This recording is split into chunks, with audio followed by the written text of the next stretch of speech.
Vesa Kivimäki valmistautuu suoritukseen linja-autolla 2 pyörällä ajoon. Ja siitä lähdetään rampille. Pyörät nousevat sinne rampille ja auto 2 pyörälle.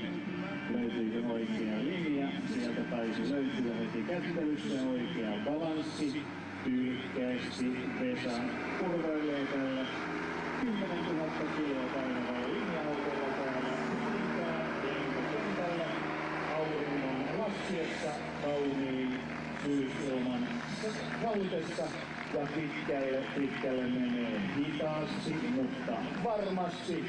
Tällaista ette ole varmasti koskaan aikaisemmin voineet kuvitellakaan näkevänne, mutta totta se on.